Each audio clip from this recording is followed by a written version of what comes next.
Brother Hess? Yes, I. What? My parents listen to that, you then start to think about your parents a little bit differently. She looked good from far. Some of the calypso music was quite explicit, wasn't it? And there was things like Yeah. the Creator and his big bamboo. Greetings and the warmest of welcomes to this week's ORT. Brother Hess? Yes, I. What? So Kindra's not here as yet. Yeah. I'm hoping that he joins us. Good evening, Chris. Good evening, Sister Ebony. How are you and the family? Good, yeah? We're all well, thank you. And yourself? I'm good, thank you. We're good. Give thanks. Brilliant. Today's topic is sex in the music and how it's been part of our lives for that really. But we seem to pay attention to it when it's not our age group or it's young people listening to it. But there has been a shift as well, I think more of a graphic shift in terms of the way that songs are sung and even who's singing the songs nowadays. But for the first part, and kicking off, I wanted us to talk about our memories of being young and the type of songs we used to hear the older people used to dance to. And one of the things that I wanted to say was Millie Small. I mentioned this the other day. Millie Small, who sing My Boy Lollipop. She died this month. And one would have to wonder what is meant by the lollipop in that song. We're all innocently dancing to that song. But maybe it's a coded message for something else now that we mind get corrupted now in these modern days. But that's just an example of how music had sexual undertones and overtones to listen to. Yeah, yes, I can. And I'm thinking back to it, I probably understood that there was some under or overtones even at the time. Okay. Right? But I think depending on which decade of the past decades you're talking about. Like the 60s. Oh, well, I'm a child of the 60s, so really I wouldn't have paid too much mind to them ones. Okay. Probably from the 70s onwards, I'm thinking about some of the things that I was exposed to musically, be it soul music back then, R&B, or the reggae music, which was prominent in my youth. Yeah. So in particular, I was, toying about with the idea of what songs I could remember that had it in your face innuendos, but nonetheless, they were harmful. Okay. Sorry, not harmful, harmless. Harmless, okay. Why were they harmless? Harmless, they were harmless. No, but why? Why? Yeah, why would you describe it as such? One, because of the very nature of the thing that was being suggested in the song and how far removed I was from carrying out what some of the innuendos suggested. Oh, okay. You're still in your innocence. Yes. So if I go back as far as 78, the tune that comes out to me was from Tapazuki, and it was called Frenzy. Okay. Right? And the lyrics is like, Frenzy ka what a young girl want, Frenzy. Yes. Right? So me give you a massage. All that kind of stuff there it seemed innocent. Yes. But clearly, what he had in store. It wasn't innocent. Right? But because of my mindset at the time, I'm just singing along with this song, thinking like, he's giving this girl a tablet. Nice fella that he is. He's just giving her a tablet. She must have a terrible, woeful headache that he's giving her this tablet. So it would only take you a little while to kind of figure out that, hold on.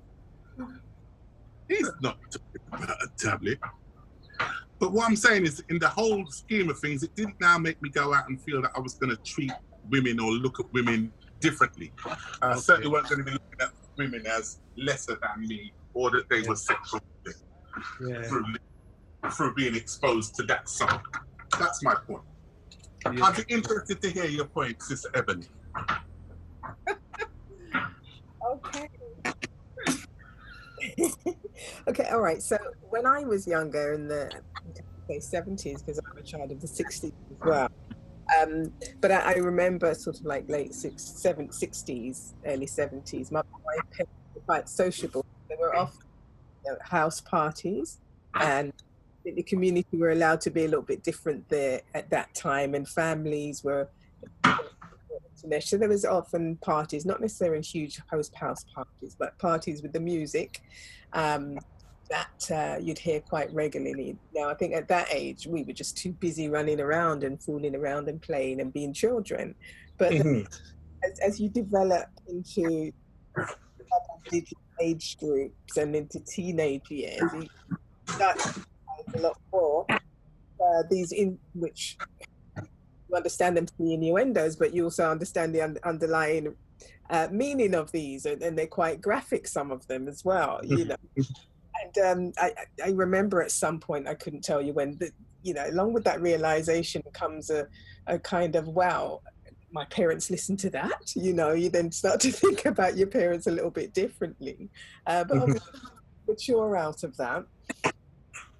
And coming into today now, sometimes I feel a little bit of a hypocrite when you hear things that we really don't approve of that these young people are listening to and so forth. But it was quite hypocritical, really, because it was always there, right? Yeah. But some of the songs I remember, or certainly one that springs to mind, there was, I think it's some of the calypso music was quite explicit, wasn't it? And there was things like the Creator and his big bamboo. And Prince Buster was quite prolific, wasn't he? And one called Rekka Pum Pum. I mean, that's really quite explanatory, isn't it?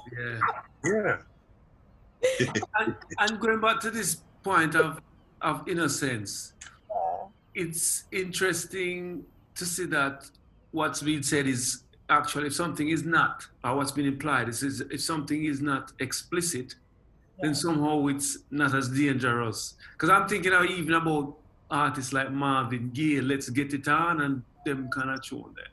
Yeah. Sexual Healing. Whoa, have mercy. Huge tune, right? But within the song, he still referred to the woman in the song as baby. Okay. Right? He never called her a bitch. He never referred to her as something derogatory. Mm. And so there was still some honor even in the stuff that was being said and the connotations that were being alluded to throughout the course of the song. You could still listen to it. It was listenable, you know. There were no profanities, I guess. And perhaps now in a lot of the trap music, for instance, or in those songs that might be a bit more melodic, it seems now that they've got carte blanche now, and they can kind of use any vocabulary throughout the song, and you've got clean versions and explicit versions, and then there was only one version. Yeah. No, they need some, they don't have any self-censorship. Yeah. Let me ask you something. The other day, Brother S, you mentioned something about going to clubs like Nations or Night Moves and so forth. Yes. How do you think... Sorry, you want to say something, Ebony? No, carry on. It's fine. Go ahead. Okay. How do you think, I mean, let me just put it this way. Nobody needs to be taught how to have sex. But what influence do you think the music played in the way men particularly operated? Not men alone, but particularly operated Because there was a lot of men who were singing these songs. Let's be honest, it wasn't a lot of women like there is now in dancehall music. Yeah. How do you think the and in rap music and trap music, how do you think the music influenced the way you interacted? Back then, well, Lovers Rock and all these other music, even though they weren't explicit, sure. they still seem to have a very heavy sexual charge. Indeed. But then there was, alongside of that, of course, we can't deny that that was the case. But alongside of that, there was also a learning. There was, and I don't know where the rules came from, but there was some rules that came alongside those songs where you were expected to approach a woman in a particular way in order to even get a dance. Okay. Right? Yeah. And then there were different versions of a dance, depending on what type of song was being played. So in a Lovers Rock tune, you know, you were scruxing, basically, right? It amounted to dry sex. Right. You know, sex with your clothes on. And you could dip and bend and you wore out people's wallpaper and all kind of stuff, right? It was never written, but you understood the rules. Yeah. Yeah. And then if it was, you know, if you're in a soul club, it was a different kind of thing. There was a different protocol. But there was still that rang true in those clubs, that there was an expectation that the guy would ask the girl and that he would be allowed to dance with her. Yeah. Yes. And she kind of led. She led. Yeah. In my time, that's what was the expectation, that you asked her and you were glad to get the dance. Because remember, back then, part of your learning was also to be refused and to be declined the dance. And you'd have to, you know, sometimes you did some long walking. Right? You did some long walking. In the belief that you had been given the go sign.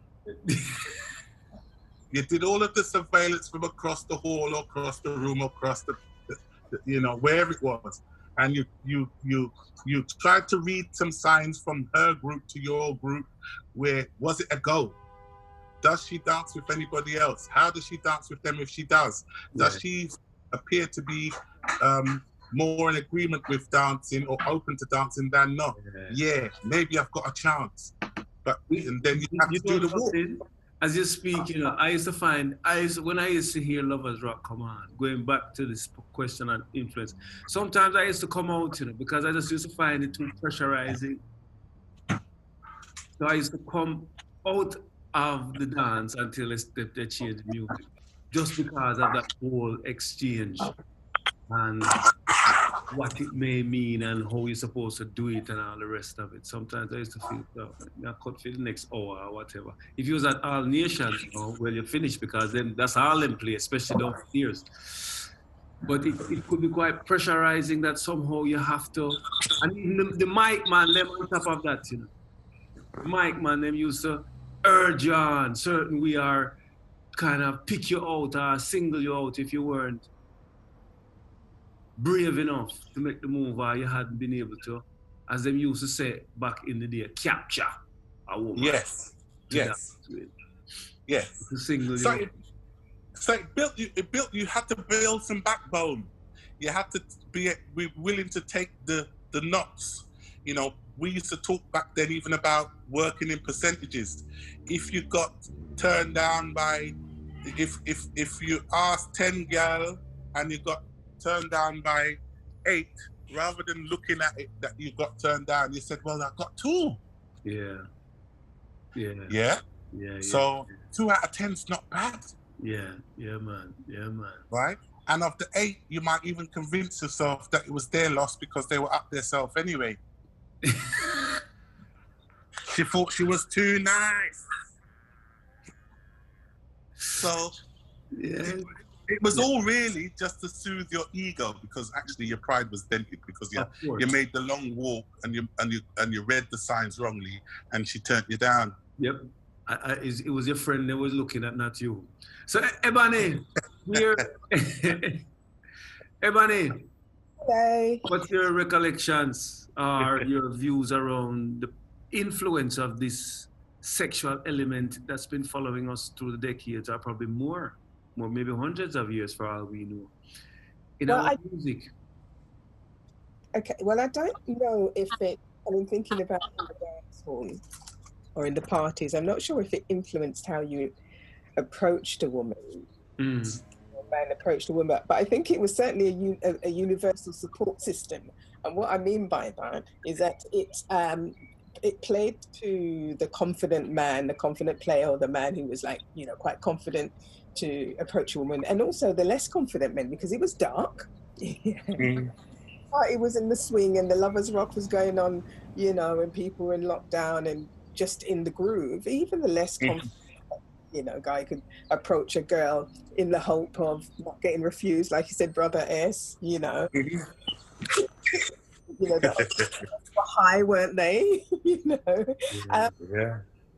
But also from the female's perspective as well. It used to be quite funny sometimes, thinking about the less confident men. I mean, because people watch each other, like you said, you make that long journey across the room and so forth. So people are watching each other anyway, and jostling their position and making their moves and so forth and what have you. You said something about back in the day, sometimes when lovers used to come on, you'd kind of vacate. And I have to say, I've taken that approach sort of like later on in life as well, because I think when you become mature, you have a different perspective on how that happens. You surrender yourself to intermittent civilized sex with different guys. I mean, personally, from my perspective, I take the lovers rock is coming on, I'm going to take some air kind of thing, because it becomes something else that I don't really like to subscribe to on that. Sure. With my husband, I do not dance with another man. I just don't, because I'm not comfortable with it. For me, like you said, it's simulated sex, body changes and so forth. It's not for me at all, so I just do not engage. So I will leave the stage, so to speak, when lovers rock comes on, when you're in certain places as well. So yeah, I think the age of maturity, and it has I think, I'm not sure, but even when we're older, I think guys will approach and there is still that expectation. So perhaps that perspective travels across the decades, but perhaps a woman's perspective and approach or attitude towards it may change. Yeah. I wonder, sis, did you ever, it's likely that you sent some guys away then to do the walk of shame. I wonder if you ever reflected on how hurtful that may have been for them, the rejection. You see, there's an assumption there that every guy would want to dance with me. That every guy wants to dance with a woman, because there are He's asking you about when you've turned someone down, unless you've never turned someone down. So have I ever reflected on it? Yeah, I suppose he's asking, in real time. Sorry to speak for your brother S. He's asking you. No, that's cool. Did you see the rejection as part of saying no? Rejection is saying no, but it's how you do it. I'm not somebody who relishes rejecting somebody or making them feel bad, embarrassed, or what have you. It does nothing for me whatsoever. So if I have to reject somebody, I don't kind of just shake them off and no. I may say so. I'm likely to. In fact, I've always kind of said something in their ear like, if the liar will lie, I'll say like, I'm here with my husband or I'm here with my man kind of thing. Like, no. Yes. It's not something that I feel triumphant about. But before you were married?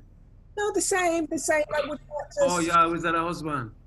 No, I'm always respectful in my rejections. Stop it! Now, you see, I'm saying this for the guys out there that, for all of these years have still been licking their wounds, having had to do the walk of shame. Yes. And looking back, yes, it was the making of us, probably.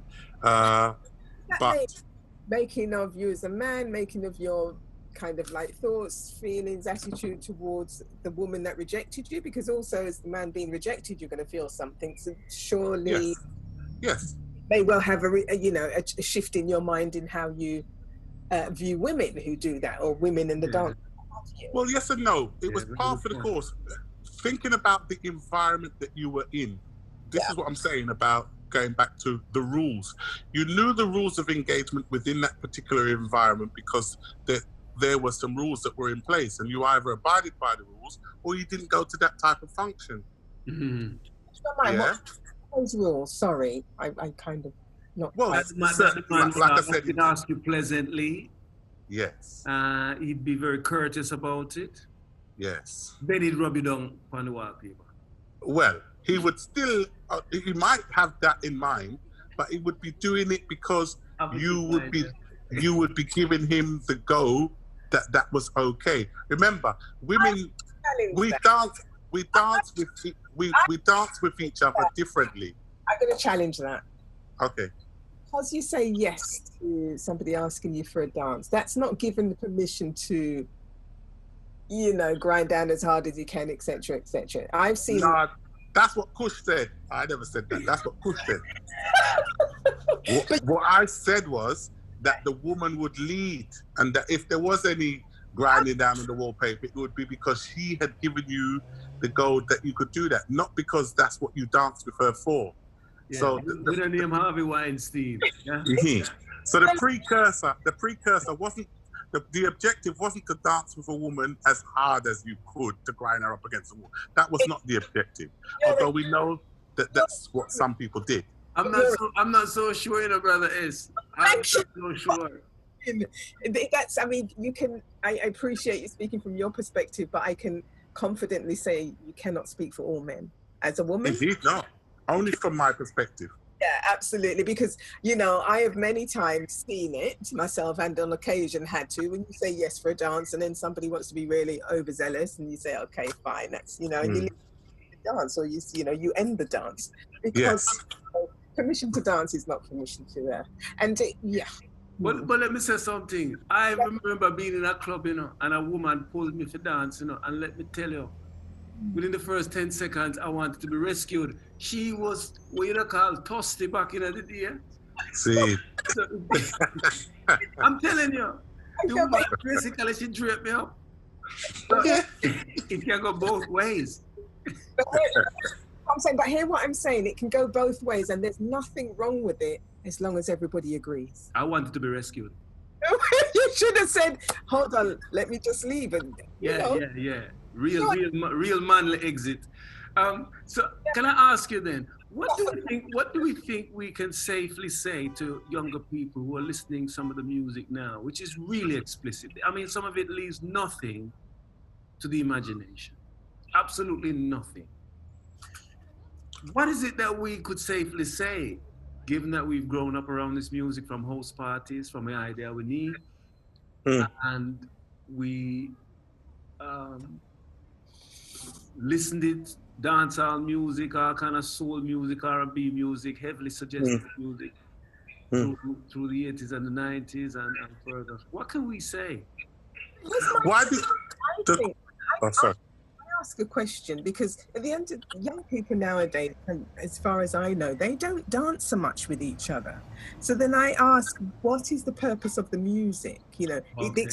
Explicit music, so you can hear it, they know what it is, they produce it themselves, etc. They subscribe to it and so forth, but as far as I'm aware, they don't dance with each other in the way that we used to. So is that what you've been telling them, that they need to dance to it more? That's not what I'm saying. Okay. I'm saying that their engagement with the music is very different from us, because what is it we could say to them? Because shouldn't we be in a position where we could say, when I was younger, I never read blah, blah, blah. We can't though.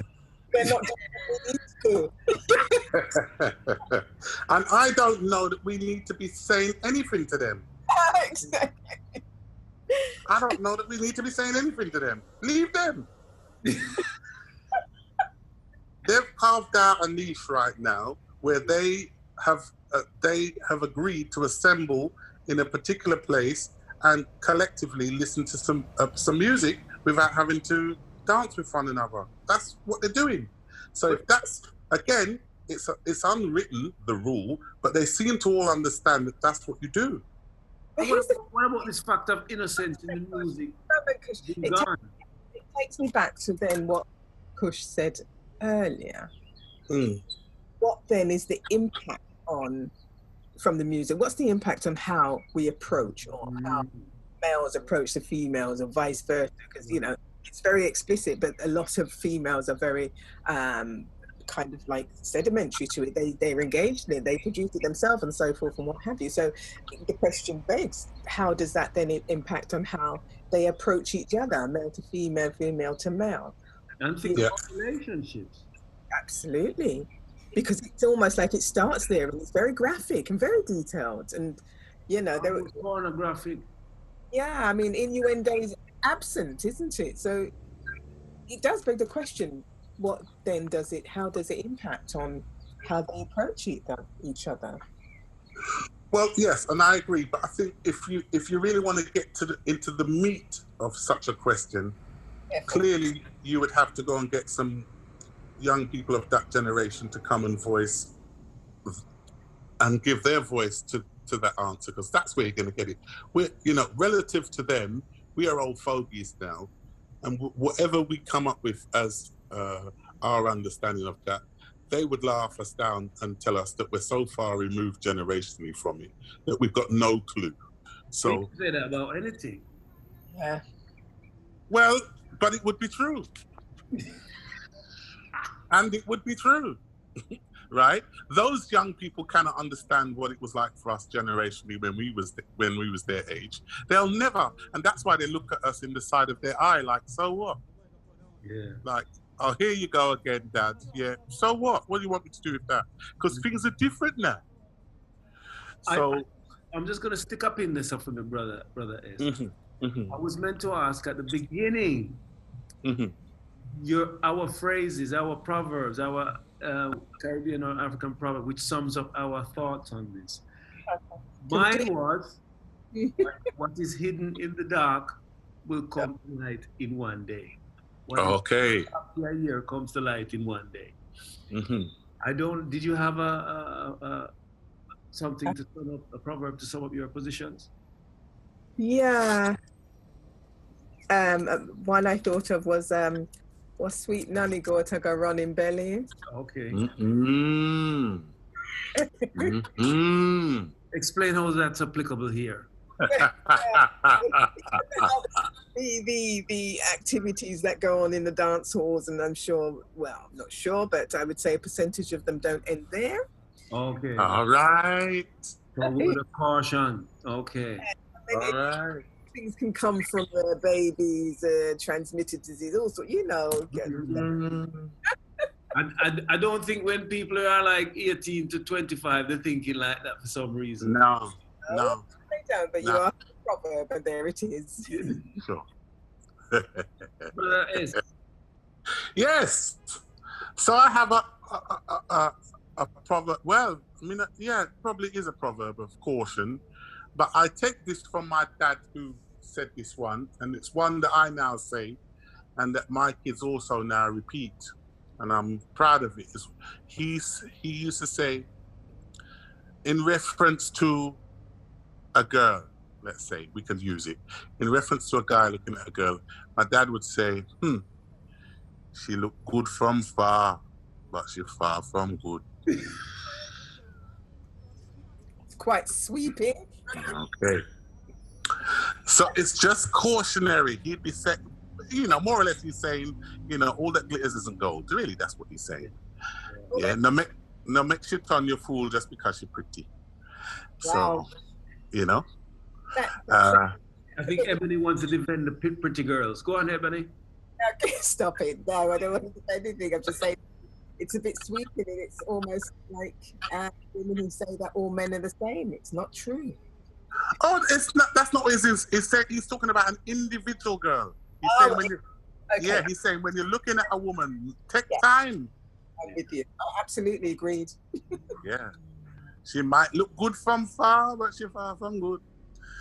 So. And my proverb was coming from the fact that I think it's really difficult. I think generally we do, when we get over 30 or when we have children, we become a lot more sensitive to the music that children in our care are listening to. And Yes. we gradually do move to a position where we feel we want to give some advice about courtship, music, listening to explicit music and how it may be affecting attitudes. Yeah. So my saying is coming from the position that we've been around this thing for a long time. You know, and I would even think that it was on the plantation somewhere they had some very highly suggestive songs when them get 5 minutes to be amongst themselves and do things that they want to do, run jokes, say prayer, and have some sexual music. And the innocence that we want to have or that we've been told we should have, because these things are all somehow connected to the Bible and all the Bible to help shape our minds. And whether it's a bad thing, I'll leave that to the listeners. But we have had this thing where we feel we've been innocent when we were younger, and we can now lecture the younger ones coming up. But they can tell from the music that we listen to, it's there now. It's not like we could listen to what the slaves were listening to because we don't have it. But what we listened to when we were young, Shabba Ranks, General Echo. Yellow Man. Who? Yellow Man. Yellow Man. Oh, Yellow Man. Frankie Paul. There's just so many people who have been singing songs, you know, coming right up through the dance hall with Power Man and all these people.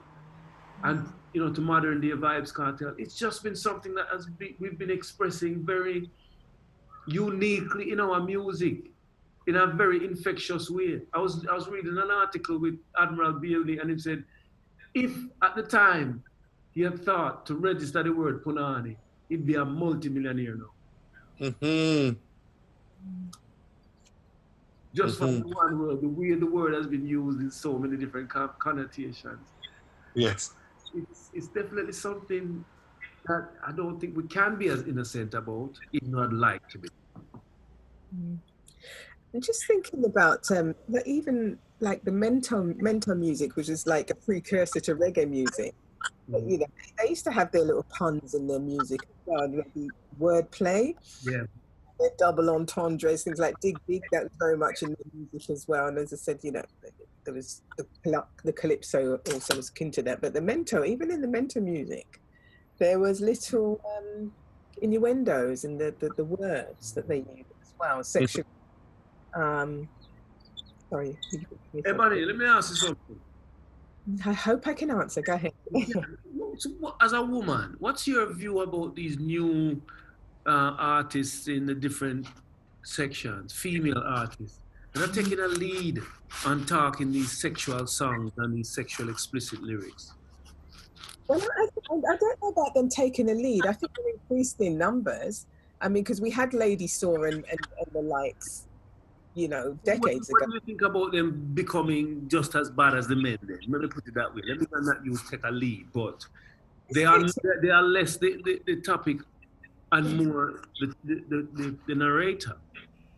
Okay, so I think for me to answer that question, I can give my personal opinion, but I'm not sure if that's you know, of any value here. But for me to answer that question in a more balanced way, I'd really need to understand the impact that this sexual music is having on the young people, and that may well be one of them. Do you understand? Because I think critiquing from a position of, you know, and a lack of understanding, or certainly a little more understanding, is just a critique.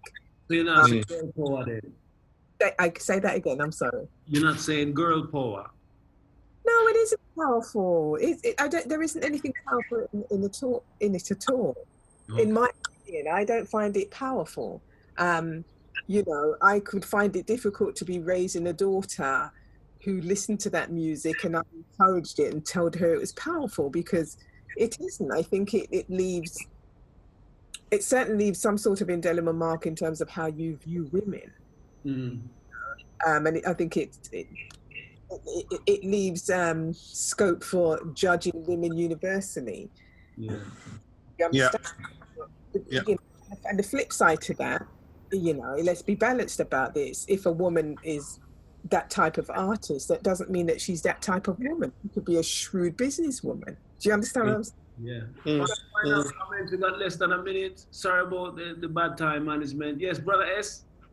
Yes, I'm just thinking, you know, as Sis Ebony was talking there, I'm just thinking, you know, really, as has always been the case from the periods that we've all been talking about today, sex sells. Yeah. Right? And so that's why they keep doing it. Males or females, they recognize Yes. if they sing these songs in the way that they do, it reaches an audience that is willing to purchase for it and that they can earn money from, which is fine. Thank you. I'm going to end on that because we're running out of time. But thank you very much, Ebony. Yes, you're welcome. And Kindred Spirit, our love goes out to you. Speak with you soon. Thank you. Yes. All right. Bye-bye. Peace, peace, peace. Yes. Bless. Included below are related links to this discussion. Please share, comment, and subscribe. And remember, talk the thing.